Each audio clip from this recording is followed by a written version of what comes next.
All right.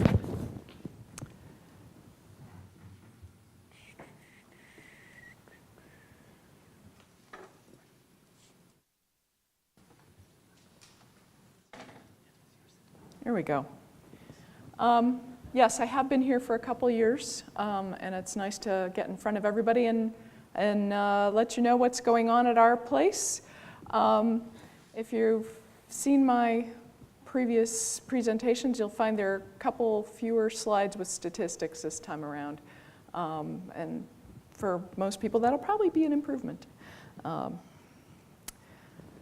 So just to make sure, the usual disclaimer, anything that's wrong here is my goof, and NASA, like the rest of the federal government, doesn't endorse any particular product, all the usual stuff. So just briefly, I'll tell you a little bit about where our facility is situated in terms of, why are we there? The NASA Center for Climate Simulation. A little bit about our recent history and what we look like today. A little more detail on some of our science drivers because they have been the things that have caused us to do the new services and the new changes that we've been offering. And then go into a little bit more detail on some of our recent developments, kind of the recent services. We have a new virtualization system, the Advanced Data Analytics Platform, ADAPT. We have some people who are really good at coming up with some of these names. And something that's a little bit related but somewhat different, the Data Analytics Storage System, the DAS. And we will talk very briefly about a little cloud bursting project for the Semi-Arid Carbon Sink project. And then very briefly look at exascale. So NASA has 4 major mission directorates. The Human Exploration and Operations, Launch Services and Space Station come under that. Aeronautics Research, New Vehicle Technologies, Space Technologies, and then the Science Mission Directorate. We have a sister organization, the NASA Advanced Supercomputing Facility that's about 30 miles up the road in Mountain View. They have a large high-end computing center also. It's about 3 or 4 times bigger than ours. They are funded by all of those mission directorates. Our particular facility is located in Greenbelt, Maryland, and we are funded by the Science Mission Directorate, only one of those. Now in the Science Mission Directorate, there are 4 major divisions, the Earth, the heliophysics, sun-related, planetary, and astrophysics. Our funding, more specifically, is virtually all from the Earth science part of that, and not just Earth science, weather, ocean, climate, and not just that, but primarily the simulation end of that, the modeling and prediction part of that. So that's our background. We provide the kinds of high-performance computing, this new ADAPT we will call a local private cloud computing, the data storage and networking kinds of technologies that need to support that kind of science. We have also, as you might imagine, petabytes of Earth science data.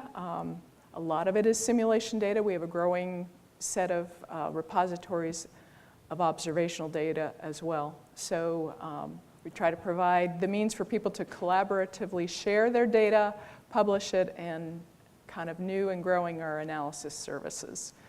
As I said, primary customer, Science Mission Directorate. If you're funded by NASA Science, you can likely get an allocation to work on our system or else on our big sister up at NASA Ames. So just a little snippet of an example of some of the simulation science that's enabled. Our biggest customer is the Global Modeling and Assimilation Office. They do a lot of weather and ocean forecasting research. Their flagship model is the Goddard Earth Observing System weather model. They also operate it in a coupled fashion, coupled with ocean models and land and ice. The eye candy on the left side is from a simulation where the grid was approximately 1 mile by 1 mile, so 1.75 kilometers. It took about 30,000 cores. I don't remember exactly how long the simulation took, a long time. This was actually done a couple years ago. They've refined it and they've improved it. But you can see some of the kinds of detail. This is a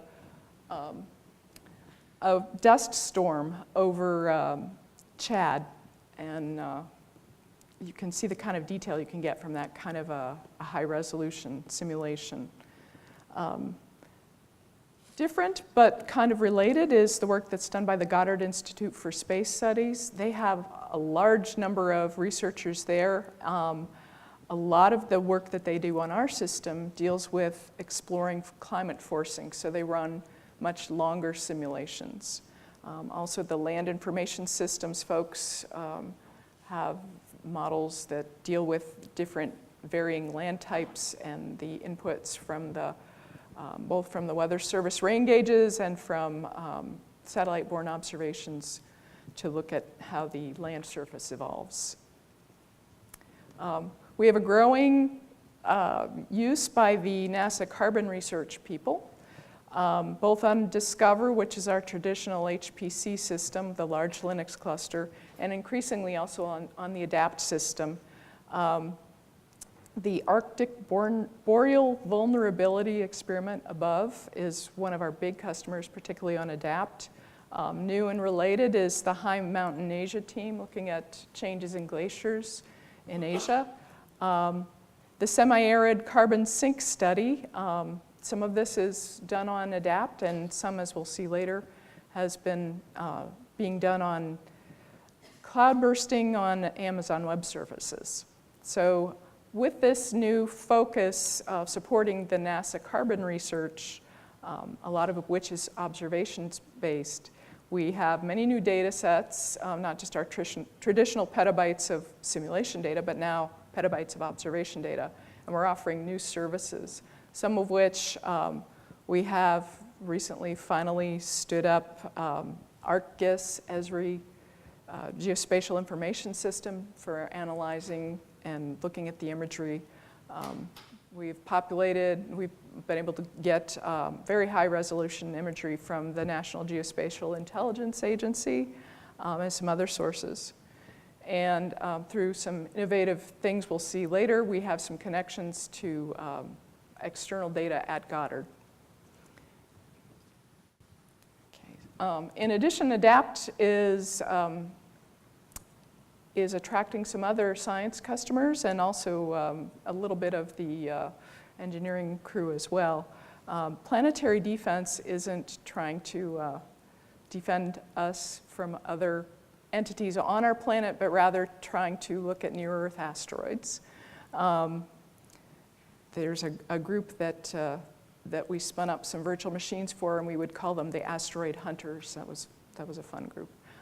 Also, some in our engineering area, support for engineering the calorimetric electron telescope, which is on board the space station. And it's looking at direct measurements of cosmic ray electron spectrum in our galaxy. So those are kind of new areas for us to support. We've always had a variety of science, but it's always been very heavily focused on the atmospheric ocean kind of area. So, if I go the right direction. There's a very brief schematic of the ways we've changed in the last couple of years in particular.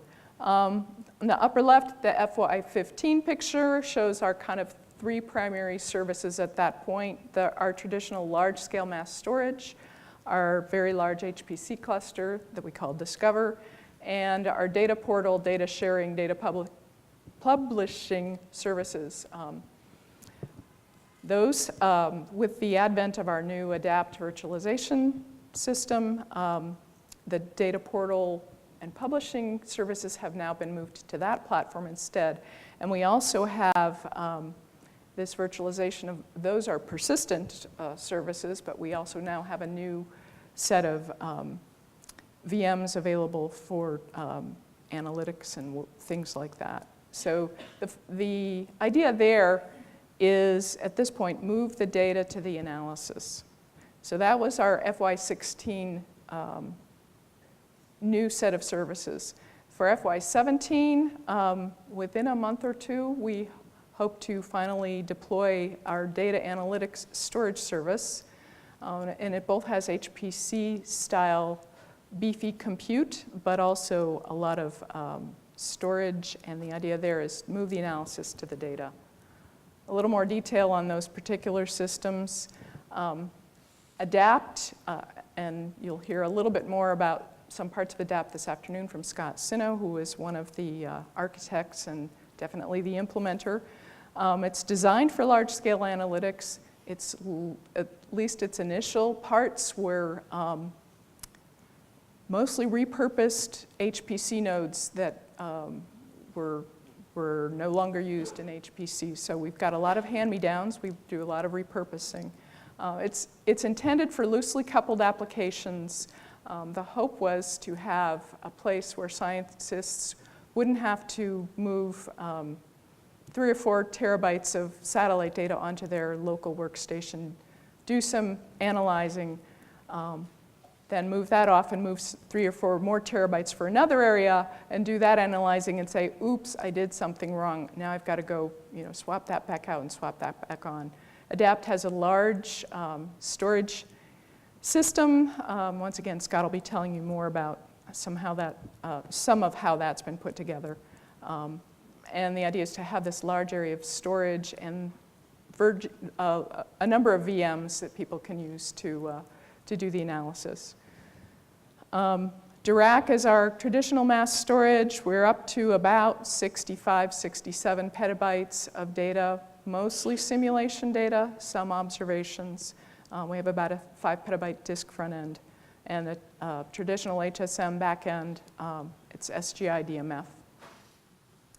Discover is our flagship HPC system, about 3,400 nodes, about 3.5 petaflops at this point, shortly to grow, we hope, about 90,000 cores.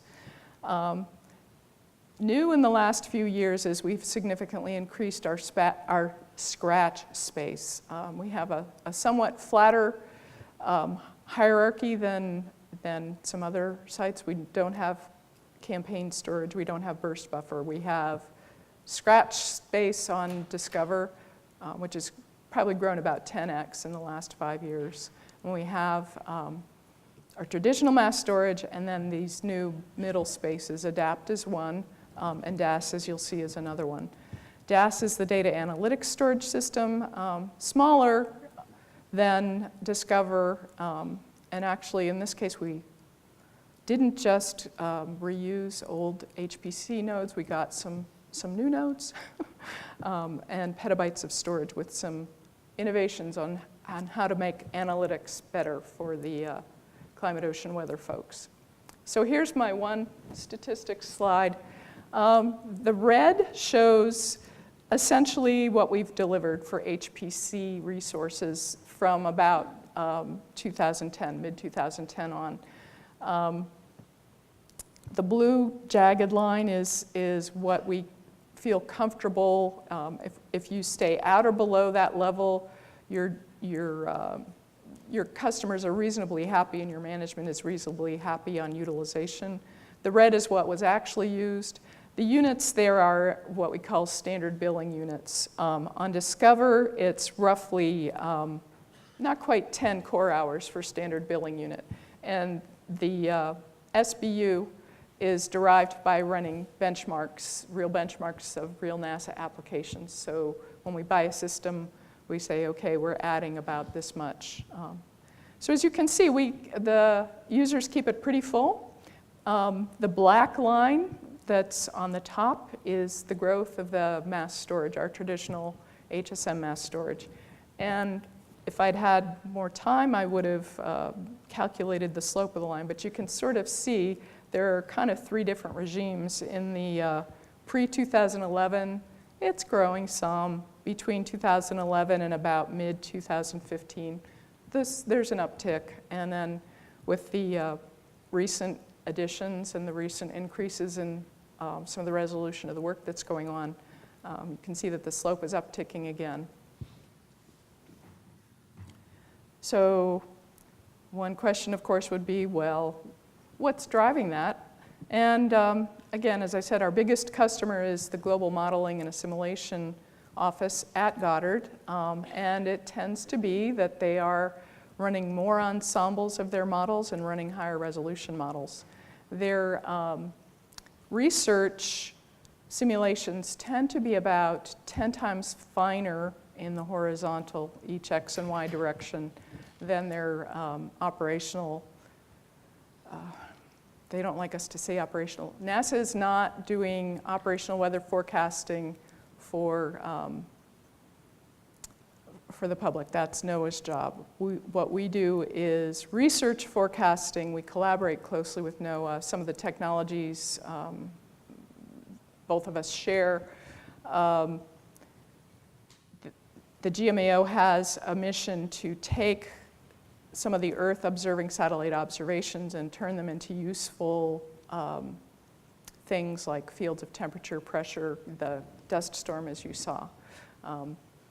But we are not the operational, as you all are aware, arm of government forecasting. That said, we do collaborate with NOAA. GMAO does these research model forecasts at very high resolution and finds that they are, as you might expect, greater fidelity with the actual phenomena that are going on. So on the left in the picture is a picture of the cubed sphere. So that's where you get an idea of the X, Y, Z. That's a way to break up the grid to make it more computationally compatible. That's a bad word, but it's what I can think of. But as that X and Y increases, you can see the number of cores needed to produce a forecast in a timely fashion, and the amount of petabytes greatly increases. We've quickly gotten to the point where data sets are way too big to move, and that we need to think about not storing all the data from each simulation and provide a different approach for doing the analytics. Also, these calculations, these numbers here, are based on just the atmosphere alone. When it's closely coupled with the ocean and with the ice models, you get quite a bit more as well needed in terms of grid points, cores, petabytes, and we didn't even look at memory at that point. So we can't move all this data necessarily to the people that want to look at it in great detail. So one of the things that was developed, as I said, Scott Sino was one of the architects of it, is this advanced data analytics platform, ADAPT. It's kind of a high-performance private science cloud virtualization environment. Most of the part one of ADAPT has been, as I said, reused HPC nodes. Thousands of VMs can be put on our hundreds of nodes. There are two parts of part one, if you will, two sections. One is the persistent data services. That's the data portal, data publishing. And then the other part is the itinerant purpose-built VMs. Some of the above processing goes on there. Some of the ArcGIS processing of the large, high-resolution observational data there as well. The disk is about 15 petabytes of lower-cost commodity storage. Once again, Scott will be telling you more about that this afternoon. We've tried to do kind of a data lake concept. We've got this central disk that's shared. We have data sources. Some are local to ADAPT. Some are transferred from NCCS HPC systems. And Scott and company have implemented an innovative LVFS logical virtual file system. Is that right, Scott? Close enough? Yeah, okay. So basically, it's MODIS data is located at the DAC, maybe a mile away by fiber from our building. So it's at Goddard. But it's a separate data center, and they've developed a nice way to share terabytes, if not petabytes, of MODIS data with ADAPT without actually having to physically copy all the data over. So that kind of concept is part of what ADAPT is about. High-speed internal networks and external networks to these external facilities. And we do have a new Part 2 modular container. And this actually, we borrowed the container. I'm sorry, we didn't borrow it. We repurposed it. But the hardware inside is now new. And this is under development, but going well. And it is OpenStack managed.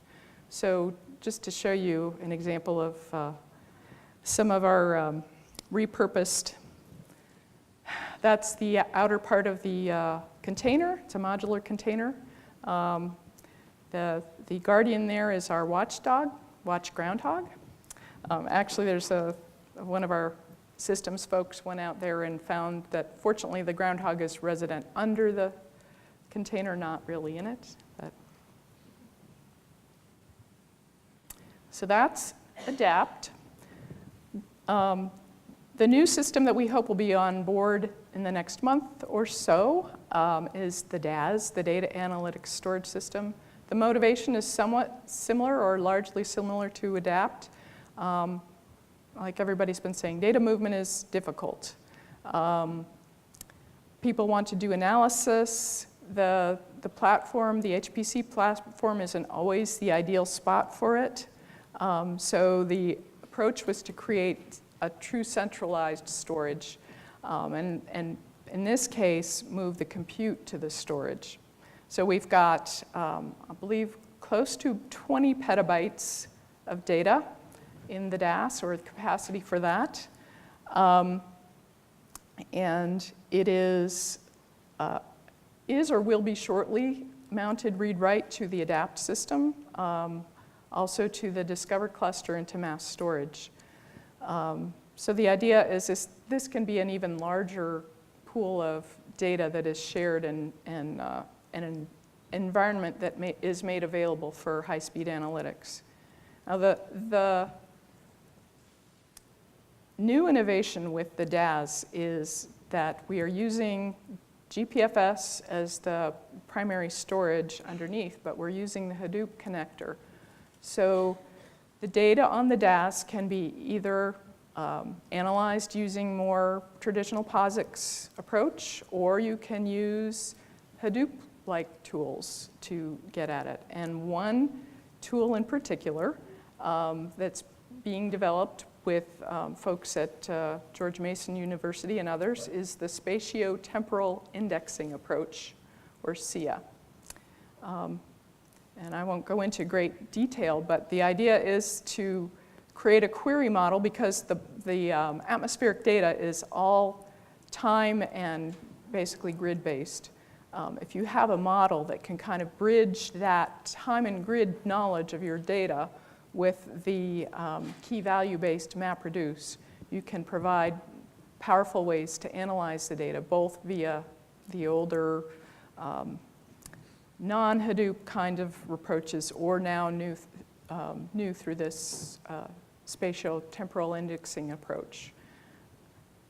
So a number of tests have been run, and I'm not going to show the results necessarily, but there are papers that are out there and going to be out there that have shown that this has been very beneficial as a new way to allow different kinds of analytics to be done on both the observational and the model data. So finally, our small foray into cloud bursting using Amazon Web Services. A couple of years back, there was a program called Head in the Clouds that was sponsored by Intel and a couple of others. And we were able to get an award to help us connect to Amazon Web Services and fund a certain amount of the resources there, as well as the ability, I believe, to get the cycle computing for the cloud bursting. And the project that has been done on this is an effort to estimate the woody biomass in sub-Saharan Africa. So what they're trying to find out is, just what are the carbon resources that are in trees and bushes there. And what they'll want to do, of course, is watch it over time. How is that changing? So it's based on satellite imagery that is very high resolution. A certain amount of pre-processing is done on ADAPT. The data were sent to AWS and then came back. So we've had good luck with that, but it's, in comparison to our traditional work, it's quite a bit different. So I know we're getting short on time. Just want to look quickly towards exascale. My cloud has disappeared. I'm sorry. We sort of see the analytics and the high computational intensity increasing. We won't be the first folks to be exascale in the government space, but we're closely watching and collaborating. And then I want to say thank you. Thanks, Ellen.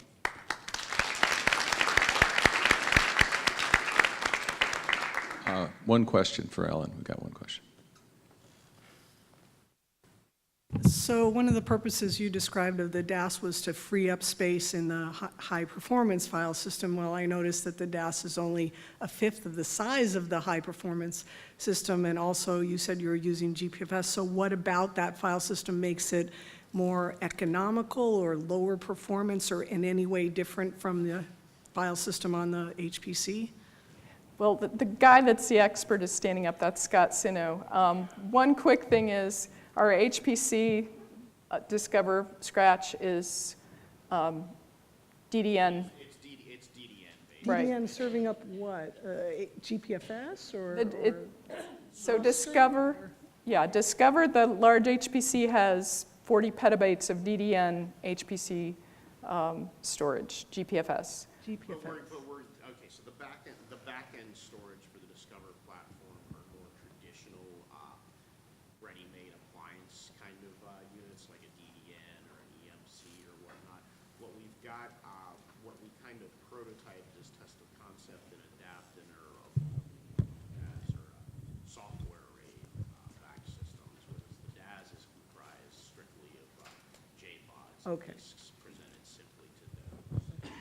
I've come up with a methodology for divvying out that storage, which I'll discuss. We can't hear you, sorry. That makes sense. You have to speak. All right, Okay. thanks. So the short answer is HPC storage is DDN, a little more expensive than the JBOD storage that Scott will talk about this afternoon. I think the other thing is this is our first instantiation of the DAS. So we don't expect all the HPC data to move there, but we do know that there's data that is a little bit static that's pretty much read-only from the HPC end, whereby if we moved it to the DAS, because it was also being used for other analytics, and it was read-only, then that could free space for new data to go on HPC. So. Great. Okay, thank you, Ellen.